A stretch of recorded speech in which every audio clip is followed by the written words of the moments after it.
Hello guys, this is Pinay Leptir. Hey, today I'm gonna tell you about when the drone is started.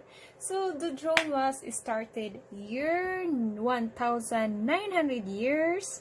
16 years later, when was the Great Britain developed the first pilotless wedge aircraft. So it's been 2021 years ago from now. So 1982, when was Israeli Air Force used military drone to recon the enemy position.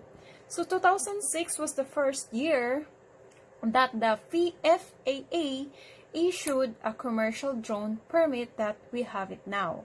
At the most of it, gumagamit yung mga travelers, mga vloggers, yan, to take picture from the sky, to take record, at etc. So, diba? Ganun na very ka-useful yung drone na today. Nagiging high-tech na tayo. So, 2013, Amazon CEO announced using drone as a delivery method. So, 2015, gumawa sila ng 1,000 permit for drone, triple pa sa 2016 na mga permit na ginagawa nila. So guys, I want you to take a look some picture that I have after my discussion today. Wow, teacher. So maybe sa one of you here na nununood, baka may mga idea kayo na pwede nyo makuha.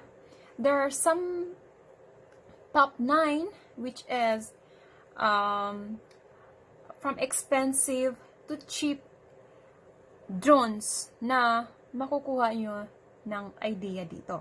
So, let's go!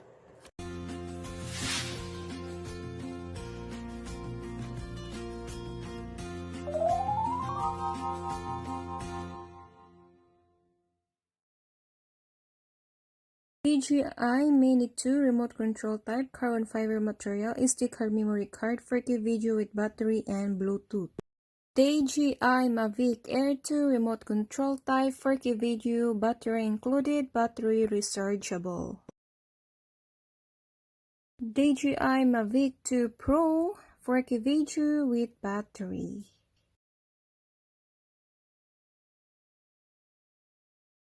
DJI Inspire 2 digital 8 memory 4K video with battery, no remote included. The Robotics Evo 4K video built-in camera.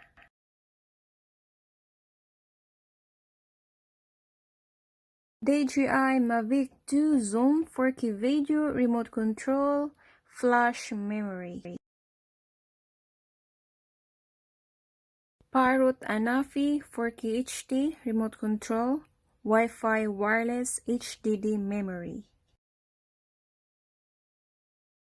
DJI Spark FHD 1080p with remote control flash memory. Rise Telo FHD 720p with battery, flash memory, no remote control.